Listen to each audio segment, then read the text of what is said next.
আসসালামু আলাইকুম। সবাই কেমন আছেন? আজকে আমাদের বাসায় হঠাৎ করে ৩ জন বিশেষ ব্যক্তির আগমন ঘটেছে। কাজী নাহিদ ভাই, আফতাব আহমেদ ভাই এবং আ হাফিজ ভাইয়ের। তো যাই হোক ৩ জনই নিজ নিজ ক্ষেত্রে অনেক বেশি জনপ্রিয়। কাজী নাহিদ ভাইকে আপনারা সবাই হয়তো চিনবেন। আমাদের রাজনৈতিক ব্যক্তিত্ব কাজী জাফর আহমেদের ভাতিজা উনি। তো আর আফতাব আহমেদ ভাইকে তো আরও সবাই বেশি চিনবেন, কারণ আমাদের বাংলাদেশের জাতীয় ক্রিকেট দলের উনি একজন ব্যাটসম্যান ছিলেন। বর্তমানে তিনি আটলান্টাতে আছেন। তো যাই হোক, ভাইয়াদের জন্য হঠাৎ করে আয়োজন।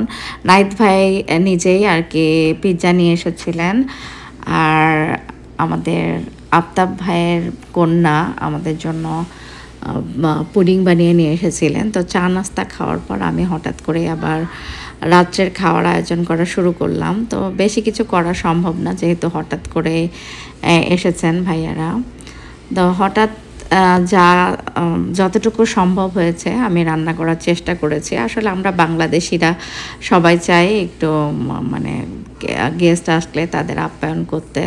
তো খুবই সংক্ষিপ্ত আকারে অল্প আয়োজন, দেখতেই পাচ্ছেন যে একদম খুবই তাড়াহুড়া করে যতটুকু সম্ভব হয়েছে সেগুলোই রান্না করার চেষ্টা করেছি।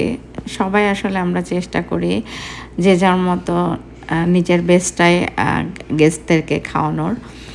তো যাই হোক, খুবই সংক্ষিপ্ত আকারে খুবই সংক্ষিপ্ত আয়োজন, তাড়াহুড়া করে যতটুকু সম্ভব। মিথিলা ভাবি, আমাদের নাহিদ ভাইয়ের ওয়াইফ, উনিও মাছ রান্না করেছিলেন নিজেই। আসলে তাড়াহুড়া করে আমি অনেক সময় পারি না তখন দেখা যাচ্ছে যে আমাদের ভাবিরাই অনেক হেল্প করে ফেলেন। তো ভাইয়ারা যেতে যেতে অনেক রাত হয়ে গেছিলো, হঠাৎ বৃষ্টিও চলে এসেছে। এই যে দেখতেই পাচ্ছেন অনেক বৃষ্টি। তো ভাবিদেরকে বিদায় দিয়ে আমরা আবার সব কিছু পরিষ্কার করে ঘুমাতে গেলাম। সবাই ভালো থাকবেন। আল্লাহ হাফেজ।